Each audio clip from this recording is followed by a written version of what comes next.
guys! Welcome back to my YouTube channel. This is Gerard's TV at binabati ko po kayo ng isang mapagpalang araw sa inyong lahat.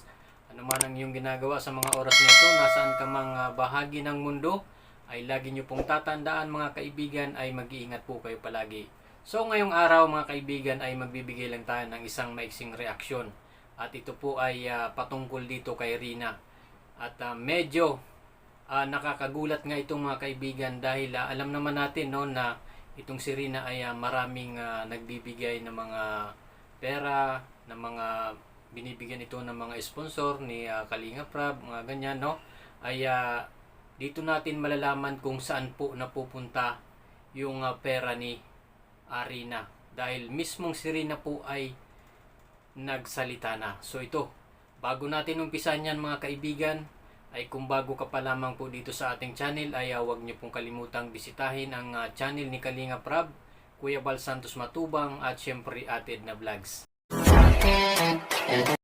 At yun nga mga kaibigan ay kamakailan ay napanood po natin sa channel ni Rab Matubang. Sa mga hindi pa po nakakalam isa po ito sa channel ni Kalinga Prab, yung Rab Matubang. At kung hindi pa po kayo nakakabisita sa channel na ito ay bisitahin nyo po Rab Matubang. So yun nga mga kaibigan kamakailan napanood po natin na itong sina Kalingap Ian, si Kalingap Dan ay binisita po itong si Rina doon kina Ate Roda, syempre para kumustahin at alamin kung ano ang kalagayan. At syempre nga mga kaibigan, kaya po ito pinuntahan dahil sasamahan po nila ito doon sa doktor para ipa-check up muli itong si Rina.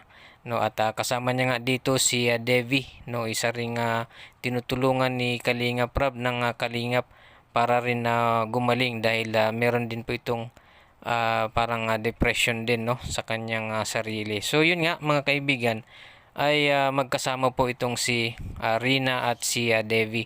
At yun nga mga kaibigan, habang sila po ay nandoon sa kinakainan nila ay habang naghihintay sila ng order nilang pagkain ay nagkukwentuhan po sila sina Kalingap Ian, Ate Roda at si Kalingap Dan at ito nga ay patungkol sa mga buhay-buhay ni Debbie, kung ano yung kanyang ginagawa at ganun din itong si Rina. At mga kaibigan, ang nakakatuwa dito dahil alam po natin na itong si Rina ay marami po talagang nagpapadalang kung ano-ano mga gamit, mga pera na nanggagaling sa mga sponsor. At syempre yung pera minsan binibigyan din po ito ni Kalinga Prab, syempre hindi po yan mawawala. At ang nakakatuwa nga dito mga kaibigan dahil nalaman po ni Kalingap Iyan na ikinagulat din ni Ate Roda nung itinanong nga po itong si Rina kung saan napupunta or anong ginagawa ni Rina doon sa mga perang natatanggap niya. So dito po nagulat si Kalingap Iyan at si Ate Roda dahil ang sagot po ni Rina ay nakakatuwa talaga mga kaibigan. Ang sagot nga ni Rina ay iniipon niya po ito at tinanong nga ito ni Kalingap Iyan si Rina kung bakit iniipon at para saan ba't siya nag-iipon. At ang sagot nga dito ni Rina ay para sa kanyang pag-aaral para siguro mga kaibigan, naiisip ni Rina na para may panggastos siya kung sakaling kinakailangan niya rin kinakailangan niyang gumastos ay meron siyang mabubunot kumbaga.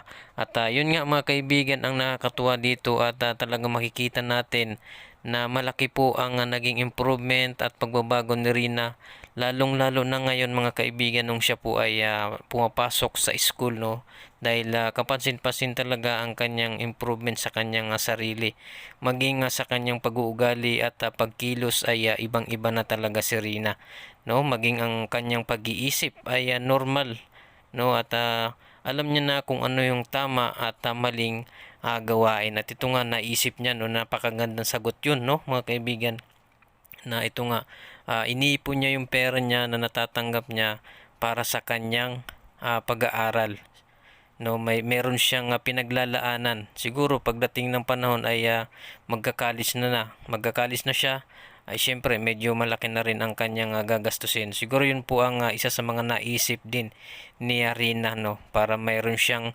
mabunot na pera kung sakaling kinakailangan niya na. So, yun lamang po mga kaibigan, no, at siyempre patuloy po nating suportahan ang Kalingap, no, lalong-lalo na si Kalingap Rab, Kuya Bal Santos Matubang, at siyempre Ate Edna Vlogs. Yun po, maraming salamat po sa inyong panonood. Huwag kalimutang mag-like at subscribe at pakihit na lang po ng notification bell para updated ka sa ating mga bagong i-upload na mga videos. Salamat po at God bless you all. Bakit ka nag-iipon, Reyna? Ba't ka nag-iipon? Ba't mo tinatag... Ano? Para makagraduate ka? Ay, para sa studies. So, nagsisipo si Reyna ng pera daw para sa kanyang studies.